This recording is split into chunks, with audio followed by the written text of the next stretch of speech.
অস্ট্রেলিয়ার বিপক্ষে বাংলাদেশের সেই কাঙ্ক্ষিত ওয়ানডে স্কোয়াড ঘোষণা, যে স্কোয়াডে জায়গা পেয়েছেন মোসাদ্দেক হোসেন সৈকত, যে নামটাকে নিয়ে এত আলোচনা গত কয়েক সিরিজ ধরেই বারবারই বলা হচ্ছিল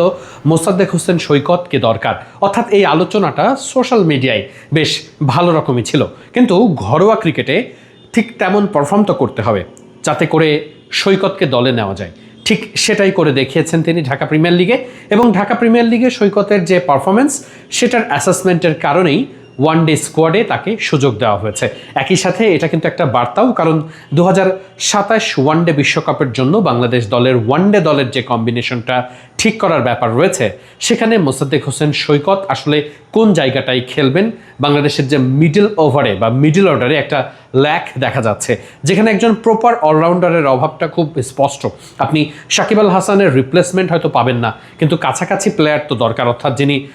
10 ওভারের মধ্যে 6-7 ওভার অন্তত খুব ভালো রিদমে বলিংটা করতে পারবেন, যে কোনো উইকেটে তিনি বুদ্ধি খাটিয়ে বলটা করতে পারবেন।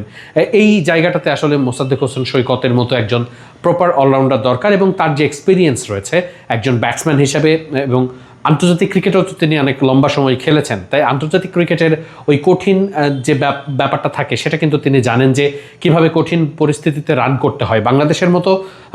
দলগুলোতে আমরা যেটা দেখি যে একেবারে শুরুতেই খুব ফ্লাশি ব্যাটিং থাকে না, অনেক সময় উইকেট দ্রুত পড়ে যায়, সেক্ষেত্রে মিডল ওভার থেকে আবারও পার্টনারশিপ করে রানটাকে নিয়ে যেতে হয় এমন একটা জায়গায় যেখানে বলারদের জন্য করার কিছু থাকে, অন্তত 70-80% ম্যাচেই কিন্তু সেটাই থাকে, এবং ওই জায়গাটাতে কিন্তু মোসাদ্দেক হোসেন সৈকতদের একটা রোল থাকার কথা,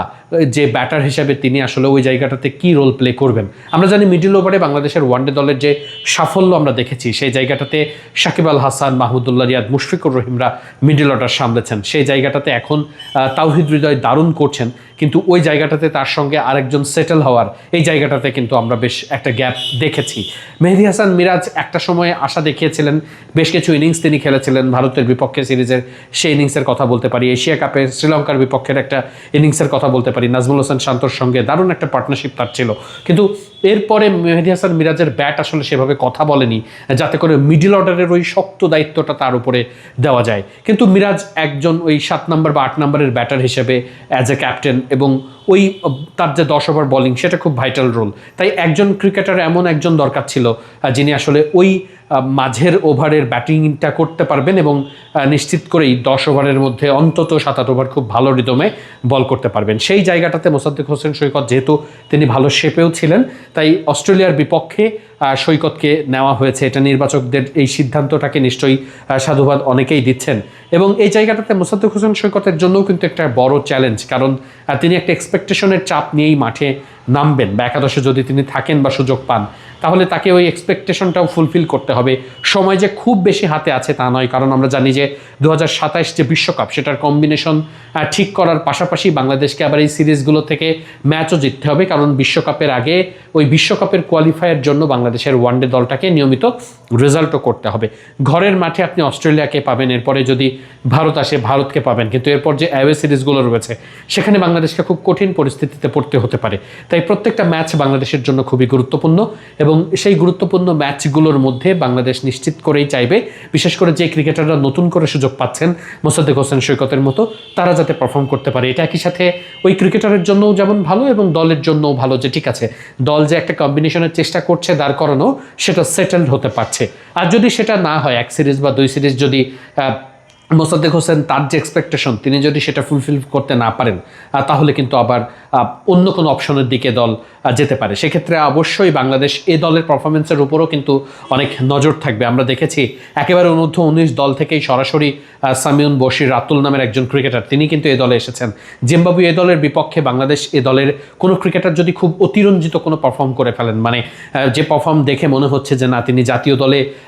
খেলে ফেলার মতো অ্যাবিলিটি তার আছে, এই অ্যাবিলিটি যদি কেউ শো করতে পারেন, এই সাথে আমরা ওই তরুণ ক্রিকেটার 1-2 বাদে আকবর আলীদের মতো, মানে একটু যারা জাতীয় দলে আসার আগে যেই যত ম্যাচ খেলা দরকার সেই এক্সপেরিয়েন্সটাও গ্যাদার করেছেন, এমন ক্রিকেটারও সেখানে আছেন, সেখানে জাতীয় দল থেকে বাদ পড়া ক্রিকেটারও আছেন, মানে এই দলটা ঠিক যেমন হয় আর কি, সেই দলের যদি কেউ খুব এক্সট্রাঅর্ডিনারি পারফরমেন্স করে ফেলেন, তারও কিন্তু এই জাতীয় দলে আবারও ফেরার একটা সুযোগ থাকবে। সব কিছু মিলিয়ে ওয়ানডে স্কোয়াডের দিকে নিশ্চয়ই সবার চোখ থাকবে, কারণ টি-20 দলটা এখন বেশ একটা উন্মুক্ত, মাত্রই টি-20 বিশ্বকাপ শেষ হয়েছে, আর একটা বিশ্বকাপ আসতে একটু সময় আছে। দলটা বেশ ভালো মতোই মানে সাফল করে খেলানো যাবে, নতুন প্লেয়ার আনা যাবে, পুরনো প্লেয়ারকে যে কোনোই আপনি সমীকরণে খেলতে পারবেন, কিন্তু ওয়ানডে দলের প্রতি নজর রাখতেই হচ্ছে, কারণ মাত্র একটা বছরও সময় বাকি নেই। এরপরে কিন্তু বিশ্বকাপের মাঠে নামতে হবে বাংলাদেশকে, এবং তার জন্য সব থেকে জরুরি বিশ্বকাপের আগে বাংলাদেশের যে স্কোয়াডটা হবে সেই স্কোয়াডটা কতটা প্রস্তুত আছে সেটা দেখে নেওয়া, এবং সেটা বাংলাদেশ দল করতে পারছে কিনা বা করতে পারবে কিনা সেটার জন্য এই সিরিজগুলোর উপরে বেশ গুরুত্বপূর্ণ চোখ মানে থাকবেই। কারণ অস্ট্রেলিয়া কিন্তু বেশ শক্ত একটা দল নিয়ে বাংলাদেশে আসছে। ট্রাভিস হেড, টিম ডেভিডদের বিপক্ষে বাংলাদেশ দল কতটা ভালো করতে পারে সেটা নিশ্চয়ই বাংলাদেশ দলকেও একটা স্টেটমেন্ট দেবে, এবং আমরাও বুঝতে পারবো যে বাংলাদেশ দলের ওয়ানডে দলটা আসলে ঠিক কোথায় ল্যাক আছে, কোথায় সমস্যা আছে, কিভাবে বাংলাদেশ দল এগোতে পারে। নিশ্চিত করেই যে তীব্র গরম এখন পড়ছে, সব হাইড্রেটেড থাকার জন্য সবাইকে আসলে জানাচ্ছেন ক্রিকেটাররা। সেই পরিস্থিতিতে এমন তপ্ত গরমে বাংলাদেশ দল অস্ট্রেলিয়ার বিপক্ষে কেমন পারফরমেন্স করে সেটা কিন্তু বেশ ভালো একটা নজর সবার থাকারই কথা। নিশ্চিত করে আপনারাও সেদিকেই চোখ রাখবেন।